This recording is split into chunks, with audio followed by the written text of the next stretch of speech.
Assalamualaikum warahmatullahi wabarakatuh. Perkenalkan, saya Siti Hajar dengan NIM 1053 11101321 dari kelas TP 3A.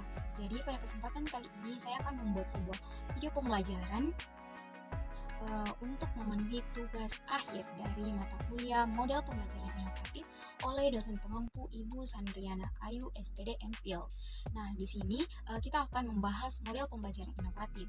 Seperti yang kita ketahui bahwa model pembelajaran itu ada berbagai macam, mulai dari model pembelajaran kooperatif, model pembelajaran kontekstual, model pembelajaran PyChem, model pembelajaran mind mapping, model pembelajaran demonstrasi, model pembelajaran berbasis masalah, dan lain sebagainya. Di sini saya akan membahas secara luas mengenai model pembelajaran berbasis masalah.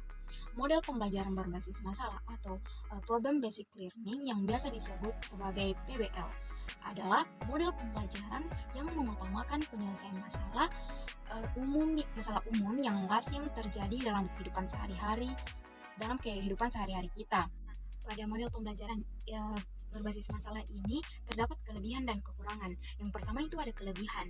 Menurut Soimin tahun 2017 dalam karyanya pada halaman 132 mengungkapkan beberapa kelebihan model pembelajaran berbasis masalah yang meliputi yang pertama, mendorong siswa untuk memiliki kemampuan menyelesaikan masalah dunia nyata.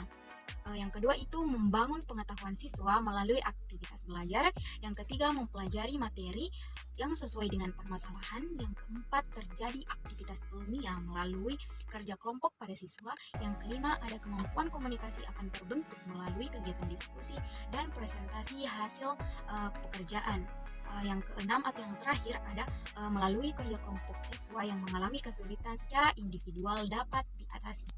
Sementara itu, adapun kelemahan atau kekurangan dari model pembelajaran berbasis masalah ini, yaitu yang pertama, tidak semua materi pembelajaran dapat menerapkan problem basic learning ini. Guru harus tetap berperan aktif dalam menyajikan materi. Yang kedua, ada keragaman siswa yang tinggi dalam suatu kelas akan menyulitkan dalam pembagian tugas berdasarkan masalah nyata.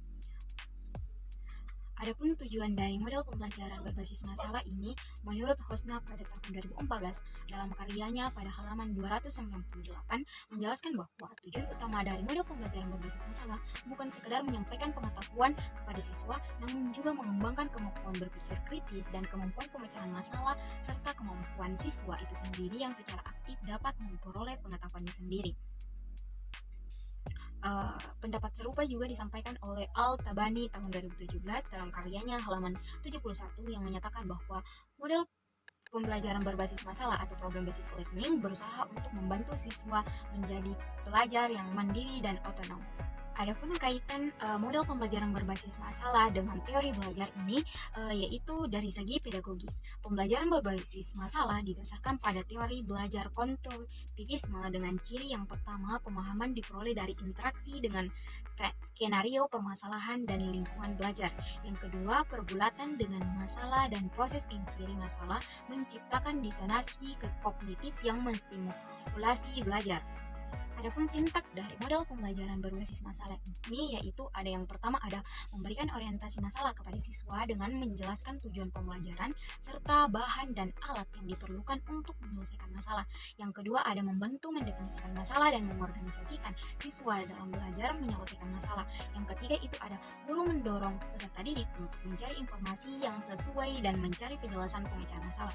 Yang keempat itu mendukung siswa untuk mengembangkan dan menyajikan hasil karya. Yang terakhir itu atau yang kelima, guru membantu siswa melakukan refleksi terhadap hasil penyelidikannya dan proses pembelajaran yang telah dilakukan. Untuk penerapan dari sintak model pembelajaran berbasis masalah ini kita dapat lihat pada video setelah ini. Waalaikumsalam warahmatullahi wabarakatuh. Jadi pada hari ini kita akan belajar mata pelajaran pendidikan kewarganegaraan dengan tema yaitu perkembangan penduduk dan peningkatan kapasitas masyarakat. Nah, sebelum kita melangkah ke pembahasan materi, apa kabar teman-teman sekalian? Baik, jadi di situ kita bisa buka buku masing-masing pada halaman 136. Nah, di situ pada halaman 136 terdapat gambar. Menurut terlintas dalam pikiran kalian. Saya telah jelaskan. Nah, ini saya bilang itu pembuangan sampah sembarangan, Kak. Itu saja tanggapannya. Apa yang silakan masyarakat yang hidup dengan sampah. Ya, di situ kita sudah menanggapi sedikit lah tentang gambar yang pada video tersebut.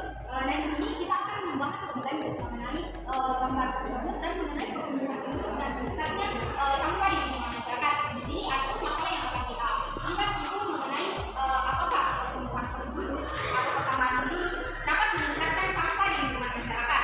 Kita dapat mengkaji pertanyaan tersebut atau masalah tersebut melalui buku adik-adik sekalian.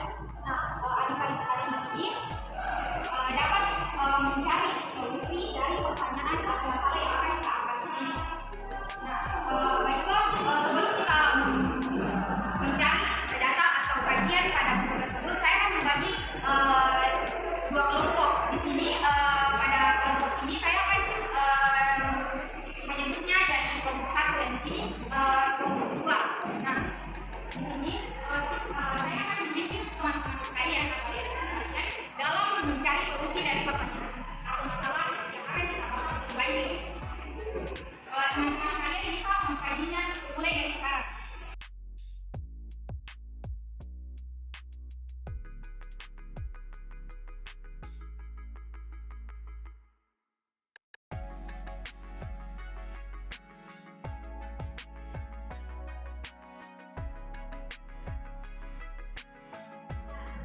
Kemudian apakah kita sudah menemukan solusi dari permasalahan ini? Baik, kelompok satu apakah kita menemukan solusinya? Nah, ini kita akan memperhatikan masuk kajian yang adik-adik sekalian menemukan apa yang sebenarnya yang akan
tepuk tangan ke kelompok 1. Jadi tadi saya katakan untuk kelompok 2 yang pendapat nih.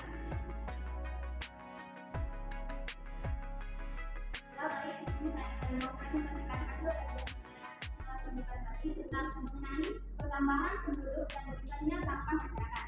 Nah, adanya pertambahan penduduk maka akan berakibat pada peningkatan jumlah penduduk masyarakat. Kedua, menyebabkan semakin meningkatnya jumlah sampah dari sampah rumah, sampah tetangga sampai ke trotoar sampai industri maupun sampah besar. Baik,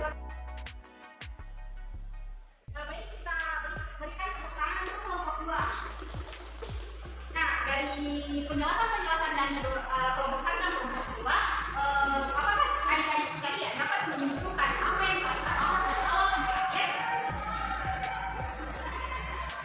Jika tidak ada, saya akan menunjukkan dari presentasi adik-adik sekalian. Nah, di sini dari presentasi kelompok 1 dan kelompok 2 dapat kita simpulkan bahwa semakin banyaknya pertumbuhan penduduk maka akan meningkatnya sampah pada lingkungan masyarakat. Baiklah kita akhiri pertemuan kali ini. Sampai jumpa di pekan depan. Wassalamualaikum warahmatullahi wabarakatuh.